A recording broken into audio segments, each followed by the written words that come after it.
Chapter 5, Popular Struggles and Movements, Social Science, Democratic Politics, Part 2, Textbook in Political Science for Class 10th. Chapter 5, Popular Struggles and Movements, Overview. In the earlier chapter, we discussed why power sharing is important in democracy and how different tiers of government and various social groups share power. In this chapter, we will carry this discussion further and see how those who exercise power are constrained by the influence and pressure exerted on them. Democracy almost invariably involves conflict of interest and viewpoints. These differences are often expressed in organized way. Those who are in power are required to balance these conflicting demands and pressure. We begin this chapter with the discussion of how struggles around conflicting demands and pressure shape democracy. This leads to an analysis of the different ways and organization through which ordinary citizen can play a role in democracy. In this chapter, we look at the indirect way of influencing politics through pressure groups and movements. This leads us to the next chapter to the direct way of controlling political power in form of political parties. Popular struggle in Nepal and Bolivia. Do you remember the story of Trump of democracy in Poland? We studied in last year in the first chapter of class 9. The story reminded us about the role played by the people in the making of democracy. Let us read two recent stories of that kind and see how power is exercised in democracy. Movement in democracy, movement for democracy in Nepal. Nepal witnessed an extraordinary popular movement in April 2006. The movement was aimed at restoring democracy. Nepal, you might recall, was one of the third wave country that had won democracy in 1990. Although the king formally remained the head of the state, the real power was exercised by popularly elected representative. King Birendra, who has accepted this tradition from absolute monarchy to constitutional monarchy, was killed in mysterious massacre of royal family in 2001.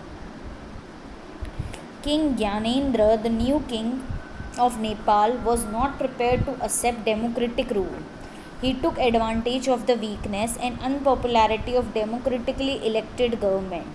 In February 2005, the king dismissed the then Prime Minister and dissolved the popularly elected parliament. The movement of April 2006 was aimed at regaining popular control over the government from the king. All the major political parties in the parliament formed a 7-party alliance SPA and called for a 4-day strike in Kathmandu, the country's capital. This process soon turned into an indefinite strike in which Maoist insurgent and various other organizations joined hands. People defied curfew and took to the streets. The security forces found themselves unable to take on more than a lakh people who gathered almost every day to demand restoration of democracy. The number of protesters reached between 3 and 5 lakh on 21 April and they served an ultimatum to the king. The leader of the movement rejected the half-hearted concession made by the king. They stuck to their demand for restoration of parliament power to an all-party government and a new constituent assembly. Glossary. Maoist, those communists who believe in the ideology of Mao, the leader of the Chinese Revolution. They seek to overthrow the government through an armed revolution so as to establish the rule of the peasant and workers. On April 24, 2006, the last day of ultimatum, the king was forced to concede all the three demands. The SPA chose Girija Prasad Koirala as a new prime minister of the interim government. The restored parliament met and passed law taking away most of the power of the king. The SPA and the Moist came to an understanding about how the new constituent assembly was going to be elected. In 2008, the monarchy was abolished and Nepal became a federal democratic republic. In 2015, it adopted a new constitution. The struggle of Nepalese people is a source of inspiration to democrats all over the world. Bolivia's water war. The story of Poland and that of Nepal apply to the struggle for establishing or restoring democracy. But the role of popular struggles does not come to an end with the establishment of democracy. People's successful struggle against privatization of water in Bolivia reminds us that popular struggles are integral to the working of democracy. Bolivia is a poor country in Latin America. The World Bank pressurized the government to give up its control of municipal water supply. The government sold these rights for the city of Cochabamba to the multinational company MNC. The company immediately increased the price of water by 4 times. Many people received monthly water bill of rupees 1000 in a country where average income is around rupees 5000 a month. This led to spontaneous popular protest. In January 2000, a new alliance of labor, human rights, and community leaders organized a successful 4-day general strike in the country. The government agreed to negotiate and the strike was called off. Yet nothing happened. The police resorted to brutal repression when the agitation was started again in February. Another strike followed in April and the government imposed martial law. But the power of the people forced the official of the MNC to flee the city and made the government concede to all the demand of the protester. The contract with the MNC was cancelled and the water supply was restored to the municipality at old rate. This came to be known as Bolivia's water war. Democracy and popular struggles. These two stories are from very different contexts. The movement in Nepal was to establish democracy, while the struggle in Bolivia involved claim on an elected democratic government. The popular struggle in Bolivia was about one specific policy, while the struggle in Nepal was about the foundation of the country's politics. Both these struggles were successful, but their impact was at different level. Despite these differences, both the stories share some elements which are relevant to the study of the past and the future of democracies. Both these are instances of political conflict that led to popular struggle. In both cases, struggle involved mass mobilization. Public demonstration of mass support clinched the dispute. Finally, both instances involved critical role of political organizations. If you recall the first chapter of class 9 textbook, this is how democracy has evolved all over the world. We can therefore draw a few conclusions from these examples.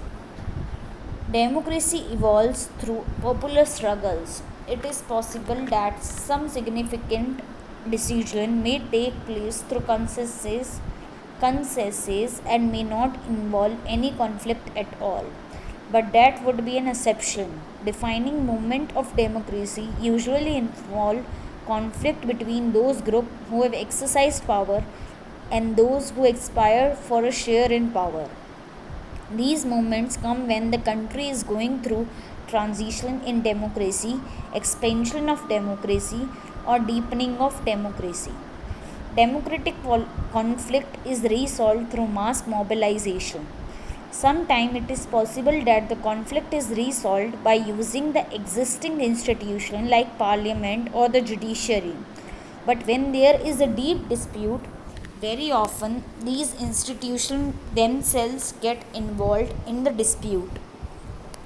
The resolution has to come from outside from the people. These conflicts and mobilizations are based on new political organization. True, there is an element of spontaneity in all such historic movements, but the spontaneous public participation becomes effective with the help of organized politics. There can be many agencies of organized politics. These include political parties, pressure groups, and movement groups. Does it mean that whichever side manages to mobilize a bigger crowd get away with whatever it wants? Are we saying that might is right in a democracy? In 1984, the Karnataka government set up a company called Karnataka Pulpwood Limited. About 30,000 hectares of land was given virtually free to this company for 40 years. Much of this land was used by local farmers as grazing land for their cattle. However, the company began to plant eucalyptus electopus tree on this land which could be used for making paper pulp. In 1987, a movement called Kitiko Hachiko, meaning pluck and plant, started a non-violent protest where people plucked the eucalyptus plant and planted sampling of trees that were useful to the people. Suppose you belong to any of the following group. What argument would you put forward to defend your side? A local farmer, an environmental activist, a government official working in the company, or just a consumer of paper? Mobilization and organizations. Let us go back to our two examples and look at organizations that made these struggles successful. We noted that the call for indefinite strike were given by the SPA or the Seven Party Alliance in Nepal. This alliance includes some big party that had some member in the parliament. But the SPA was not the only organization behind this mass upsurge. The protest was joined by the Nepalese Communist Party Maoist, which did not believe in parliamentary democracy. This party was involved in an armed struggle against the Nepali government and had established its control over large part of Nepal. The struggle involved many organizations other than political parties. All the major labor union and their federation joined this movement. Many other organizations like the Organization of Indigenous People, teacher, lawyer, and human rights groups extended support to the movement.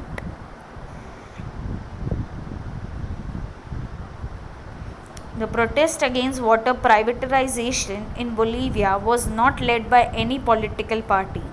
It was led by an organization called FEDECOR. This organization comprised local professionals, including engineers and environmentalists. They were supported by the Federation of Farmers who laid on irrigation, the Confederation of Factory Workers Union, middle class students from the University of Cochabamba,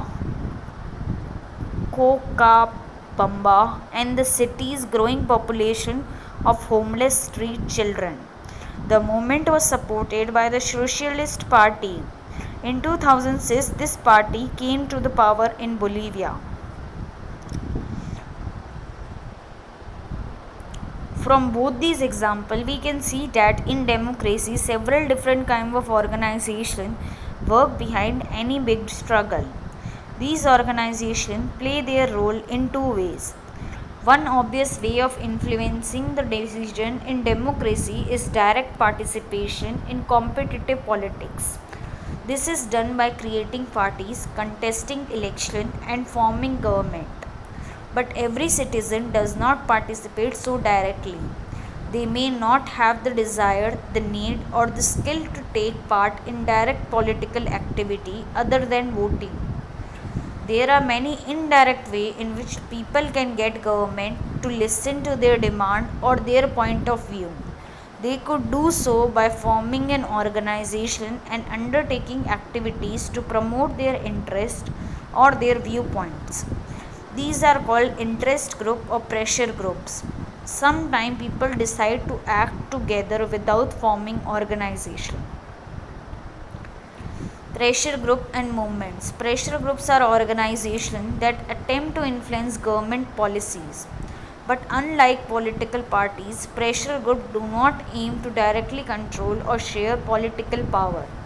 These organizations are formed when people with common occupation, interest, aspiration, or opinion come together in order to achieve a common objective. In the course of discussion above, we come across entities that are not quite an organization. The struggle in Nepal was called a movement for democracy. We often hear the word people's movement to describe many forms of collective actions.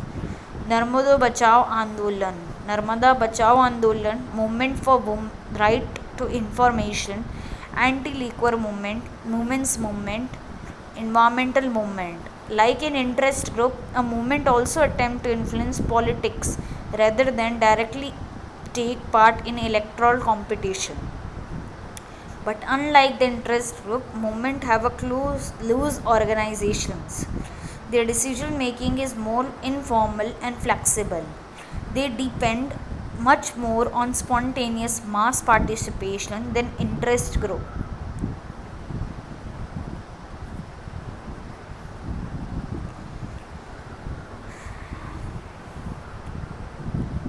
Sanctional interest group and public interest group. Usually, interest groups seek to promote the interest of particular section or group of society. Trade union, business association, and professional, lawyer, doctor, teacher, etc. bodies are some example of this type. They are sanctional because they represent a section of society. Worker, employees, business person, industrialist, follower of a religion, caste group, etc. Their principal concern is the betterment and well being of their member, not society in general. Sometimes these organizations are not about representing the interest of one section of society. They represent some common or general interest that needs to be defended. The member of organization may not benefit from the cause that the organization represents. The Bolivian organization FEDICOR is an example of that kind of an organization. In the context of Nepal, we noted the participation of human rights organization. We read about these organizations in class 9th. These second type of groups are called promotional groups or public interest group. They promote collective rather than selective goods. They aim to help group other than their own member. For example, a group fighting against bonded labor fight not for itself but for those who are suffering under such bondage. In such stances, the member of a public interest group may undertake activity that benefit them as well as other too. For example, BEMCHEF, Backward and Minority Community Employees Federation, is an organization largely made up of government employees that campaign against caste discrimination. It addresses the problem of its members who suffer discrimination, but its principal concern is with social justice and social equality for the entire society. Movement group. As in the case of interest groups, the groups involved with the movement also include a wide variety. The various examples mentioned above already indicate a simple distinction. Most of the movements are issue specific movements that seek to achieve a single objective within a limited time frame. Others are more general or generic movements that seek to achieve a broad goal in the very long term. The Nepalese movement for democracy arose with the specific objective of reversing the king's order that led to suspension of democracy. In India, Narmada Bachao Andolan is a good example of this kind of movement. The movement started with the specific issue of the people displaced by the creation of Sardar Sarovar Dam on the Narmada River. Its objective was to stop the dam from being constructed. Gradually, it became a wider movement that questioned all such big dams and the model of development that required such dams. Movements of this kind tend to have a clear leadership and some organization, but their active life is usually short. These single issue movement can be contrasted with the movement that are long term and involve more than one issue. The environmental movement and the women's movement are examples of such movements. There is no single organization that control or guides such movement. Environmental movement is the label for a large number of organizations and issue specific movements. All of these have separate organization, independent leadership, and often different view on policy related matter. Yet all of these share a broad objective and have a similar approach. That is why they are called a movement. Sometimes these broad movements have a loose umbrella organization as well. For example, the National Alliance for People's Movement (NAPM) is an organization of organizations.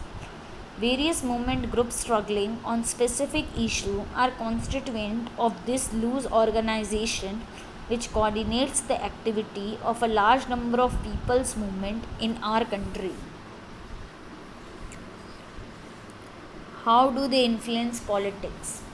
Pressure groups and the movement exert influence on politics in variety of ways.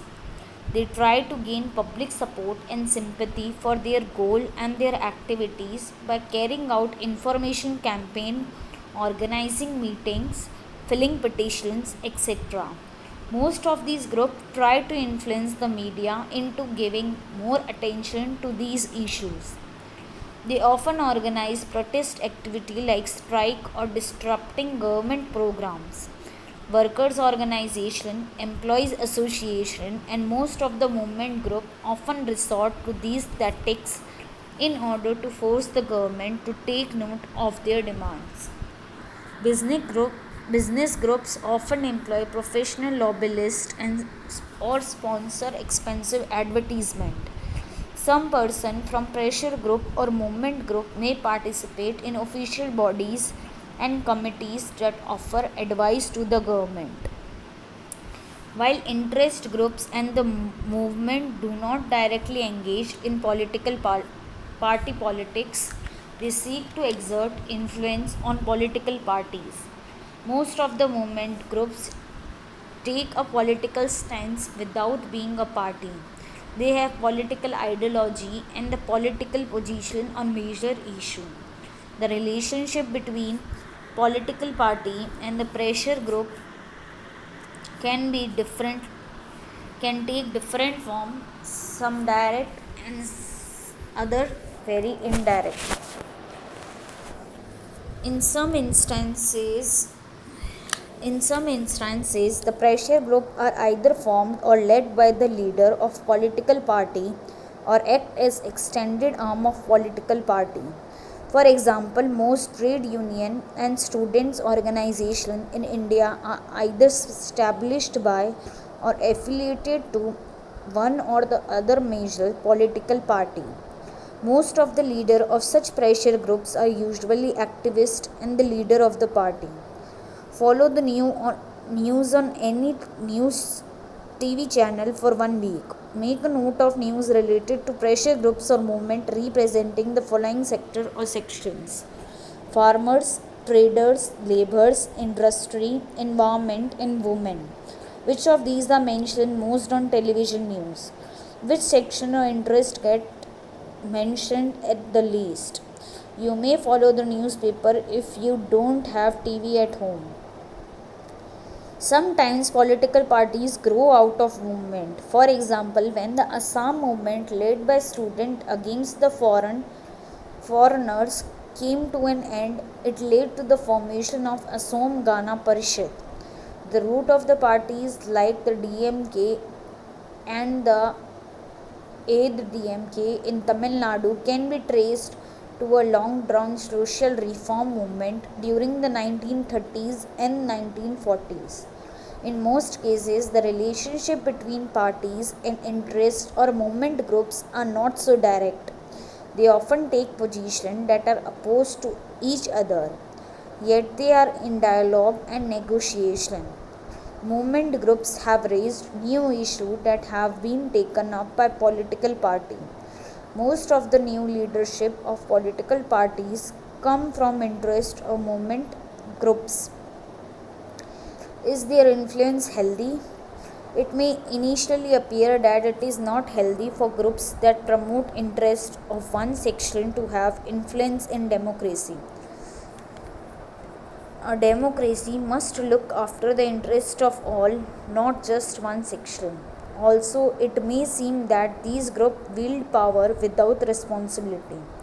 Political parties have to face the people in election, but these groups are not accountable to the people. Pressure group and the movement may not get their fund and support from the people. Sometimes pressure group with small public support but lot of money can hijack public discussion in favor of the narrow agenda. The Green Belt movement has planted 30 million trees across Kenya. Its leader, Wangari Maathai, is very disappointed with the response of government officials and politicians. In the 1970s and 1980s, as I was encouraging farmers to plant trees on their land, I also discovered that corrupt government agents were responsible for much of the deforestation by illegally selling off land and trees to well connected developers. In the early 1990s, the livelihood, the right, and even the lives of many Kenyans in the Rift Valley was lost when element of President Daniel Arap Moi's government encouraged ethnic community to attack one another over land. Supporters of the ruling party got the land while those in the pro-democracy movement were displaced. This was one of the government's way of retaining power. If communities were kept busy fighting over land, they would have less opportunity to demand democracy. In the above passage, what relationship do you see between democracy and social movements? How should this movement respond to the government? On balance, however, pressure groups and movements have deepened democracy. Putting pressure on rulers is not an unhealthy activity in a democracy as long as everyone gets this opportunity. Governments can often come under undue pressure from a small group of rich and powerful people.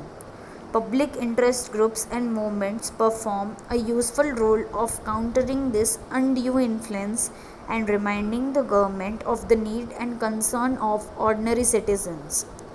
Even the sanctional interest groups play a valuable role. Where different groups function actively, no one single group can achieve dominance over society. If one group brings pressure on government to make policies in its favor, another will bring counter pressure not to make policies in the way the first group desire. The government get to hear about what different section of population want. This lead to a rough balance of power and accommodation of conflicting interest. Exercises.